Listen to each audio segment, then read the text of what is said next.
Hello दोस्तों, स्वागत है आपका हमारे यूट्यूब चैनल कॉमिक फैन पर। चलिए दोस्तों, शुरू करते हैं महाबली भोकाल की कॉमिक्स छल का तीसरा और अंतिम भाग। चलिए शुरू करते हैं। ऐसा कैसे हो सकता है? तुम मेघनाथ कैसे हो सकते हो? मेघनाथ को तो लक्ष्मण ने मार डाला था। ओहो, एक क्षण, मैं समझ गया तुम कौन हो। छदम, छदम हो तुम, जिसने मेघनाथ का छदम रूप धरा हुआ है। बहुत खूब, बिल्कुल सही पहचाना तूने मुझे। भोकाल, मैं छदम ही हूं। और इसके साथ ये भी जान गया होगा कि राजधानी भर के बालकों का अपहरण मैंने इसलिए किया ताकि तू मुझ तक पहुंच सके, पुष्प नाम के इस बालक को लेकर। ओह, तो तू है जो इस बालक के प्राणों के पीछे पड़ा हुआ है। मुझे तेरी ही तलाश थी ताकि मैं तुझे समाप्त करके इस बालक के प्राणों के संकट को सदा के लिए समाप्त कर दूं। उफ, तू जानता ही है कि मैं जिसका रूप धरता हूं उसकी शक्तियां भी मुझ में आ जाती है। इसीलिए इस समय मेरे पास है मेघनाथ की वे मायाविनी शक्तियां जिनका सामना तू कभी नहीं कर पाएगा। और मेघनाथ की उन्हीं मायाविनी शक्तियों में से एक है ये मुंड शक्ति। तू इन सैकड़ों मुंडों से उलझा रहे, मैं तब तक इस बालक को मृत्यु के शिकंजे में उलझाता हूं। इस बालक तक पहुंचने की राह बहुत कठिन है क्योंकि इस राह में भोकाल खड़ा है। हो, मेरे समाप्त करते ही ये मुंड फिर जुड़ जाते हैं। हा हा हा, ये मुंड तो पहले से ही मरे हुए हैं, इन्हें तू क्या मार पाएगा? सही कहा, मरे हुए को नहीं मारा जा सकता, लेकिन मरे हुए को भस्म तो किया जा सकता है। इसी तरह तू भी भस्म होगा। ओह, उस मेघनाथ को भस्म करना इतना आसान नहीं है भोकाल, जिसकी नाद पर मेघ उसके शत्रुओं पर काल बनकर बरसते हैं। उफ, आकाश ने एकाएक भोकाल पर कीचड़ की घनघोर बरसात कर दी थी। पलक झपकते ही उस कीचड़ के नीचे दबा नजर आया भोकाल। अब मैं आराम से इस बालक के शीश को उतार सकूंगा। नहीं उतार सकेगा भोकाल, तुझे ऐसा नहीं करने देगा। धाड़ हो, तेरी वीरता का भी जवाब नहीं, लेकिन मेरी माया की भी कोई पराकाष्ठा नहीं। देख, उफ, इस बार इसके नाद पर मेघों ने चट्टानें बरसानी आरंभ कर दी है और हर चट्टान का निशाना मैं ही हूं। इसलिए मुझे इनसे बचना भी होगा और इन्हें समाप्त करना भी होगा। ओह, इन्हें समाप्त करने में मुझे काफी समय लगेगा। भड़ाक भड़ाक, जबकि पुष्प को वह एक ही झटके में समाप्त कर सकता है। इसलिए इस समय मेरे पास पुष्प को बचाने का एक ही रास्ता है कि मैं अपने प्राणों की चिंता किए बिना चट्टानों की इस वर्षा के बीच से होता हुआ आगे बढ़ूं और पुष्प को बचा लूं। अपने शरीर पर होते चट्टानी प्रहारों की परवाह किए बिना भोकाल ने पुष्प को बचा लिया, लेकिन मेघनाथ के इस प्रहार से खुद को बचाए न रख सका। आह, इस बालक को मारने के रास्ते में बहुत मुश्किलें खड़ी करके तूने मेरे धीरज का बांध तोड़ दिया है। अब इस बालक को मारने से पहले मुझे तेरा प्रबंध करना होगा और उसके लिए मुझे प्रयोग करना होगा नागपाश। तू इस नागपाश से नहीं बच सकता भोकाल, क्योंकि इससे लक्ष्मण जैसा सर्वशक्तिमान योद्धा नहीं बच पाया था। उफ, भोकाल को पता ही नहीं चला कि कब नागपाश उसके शरीर से आ लिपटा और कब उसकी सांसें उसके गले में ही घुटने लगी। उफ, छूटने के लिए छटपटा उठा भोकाल तो अट्टहास कर उठा मेघनाद रूपी छदम। आह, हा हा हा, इस नागपाश में फंसकर लक्ष्मण भी तेरी ही तरह छटपटाया था, लेकिन छूट नहीं पाया था। वो तो अगर विष्णु का वाहन गरुड़ आकर उसे नागपाश से न छुड़ाता तो मूर्छित होने की जगह मारा जाता लक्ष्मण। लेकिन तू लक्ष्मण की तरह मात्र मूर्छित होकर नहीं रहने वाला, तू तो इस नागपाश से मरकर ही छूटेगा, क्योंकि तुझे बचाने के लिए कोई गरुड़ नहीं आने वाला। नागपाश, गरुड़।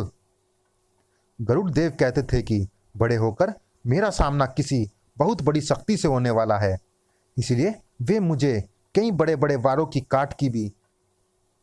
गुरुदेव कहते थे कि बड़े होकर मेरा सामना किसी बहुत बड़ी शक्ति से होने वाला है, इसीलिए वे मुझे कई बड़े बड़े वारों की काट की भी शिक्षा दे रहे थे। उन्होंने मुझे नागपाश की काट की भी शिक्षा दी थी। हाँ, मैं नागपाश की काट जानता हूँ और मैं उसका प्रयोग करके महाबली के प्राणों को बचाऊंगा। पुष्प के नन्हे हाथ तुरंत ही गरुड़ मुख मुद्रा में जुड़ गए और जा जमे भोकाल के शरीर से लिपटे नागपाश से। इसी के साथ बुरी तरह चीहूक उठा मेघनाद रूपी छदम। यह क्या? ये तो नागपाश को काटने का तरीका है।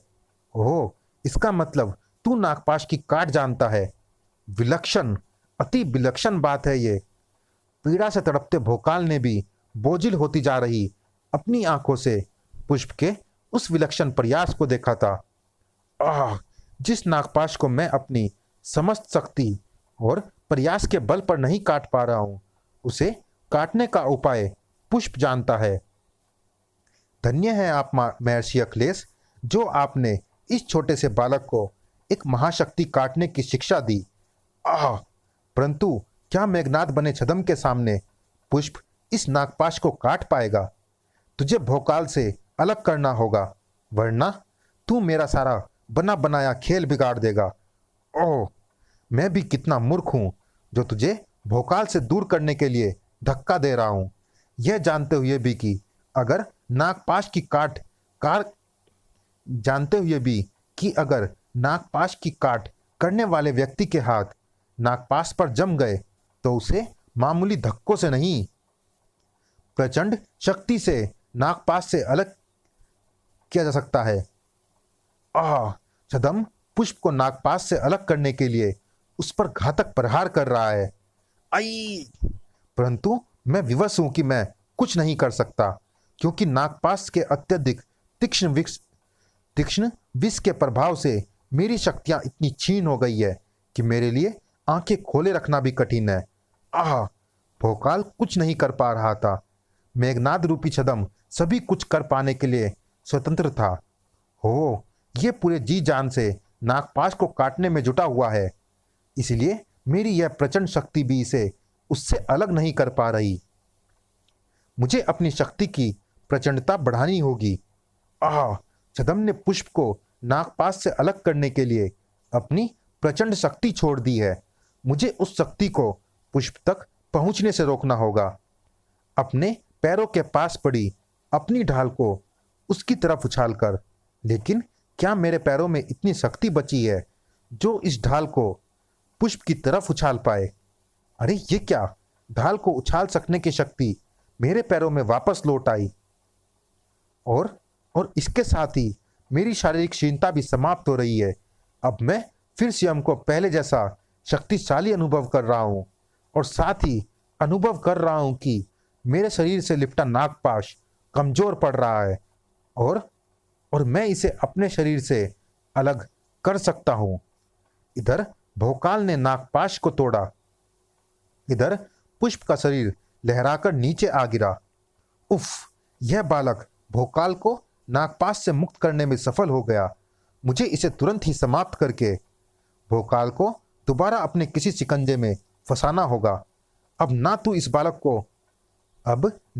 बालक का बाल बांका कर सकता है और ना भोकाल को अपने शिकंजे में फंसा सकता है, क्योंकि तू भोकाल की तलवार की धार के शिकंजे में फंस चुका है। क्रोध से उबलते भोकाल की तलवार ने मेघनाद रूपी छदम के हाथों को छीना और ढाल ने छीन लिए उसके होश। तड़ाक! ठीक यही वह क्षण था जब मछली की तरह तड़पते पुष्प के कंठ से निकली दर्दनाक चीख वातावरण के कलेजे को चीरती चली गई। पिताजी! चीख के साथ ढेरों झाग भी निकले थे पुष्प के मुख से। भोकाल ने झपटकर अपनी बाहों में संभाला पुष्प को। उफ, मुझे नागपाश से बचाने के लिए तुमने उसके सारे विष को अपने शरीर पर ले लिया है। धन्य है पुष्प, तू धन्य है। मैं अभी तुम्हें तुम्हारे पिता के पास ले चलता हूँ। मुझे मेरे पिता के पास ले जाने की आवश्यकता नहीं। मैं इस समय अपने पिता की गोद में ही हूँ। महाबली, पिता की गोद? मैं तुम्हारा पिता? मैं तुम्हारा पिता कैसे हो सकता हूँ? मैं माता सलोनी का और आपका वह पुत्र हूँ जिसे महर्षि जन्म के समय उठाकर ले आए थे। मुझे अपने गले से लगा लीजिए पिता जी। पुष्प के कंठ से निकलने वाला वह अंतिम शब्द था, क्योंकि पुष्प हमेशा के लिए शांत हो चुका था और उसके साथ मानो सारा वातावरण शांत हो गया था। एक क्षण बाद ही, पुष्प मेरा बेटा? भोकाल के कंठ से निकली आवाज संपूर्ण वातावरण के कलेजे को चाक करती चली गई थी। समाप्त। चलिए दोस्तों, इस कॉमिक्स में इतना ही। ये रोमांचक कॉमिक्स कैसी लगी आप हमें कमेंट बॉक्स में जरूर बताइएगा। मिलते हैं इस सीरीज की अगली और अंतिम कॉमिक्स त्रिकाल में। तब तक के लिए धन्यवाद।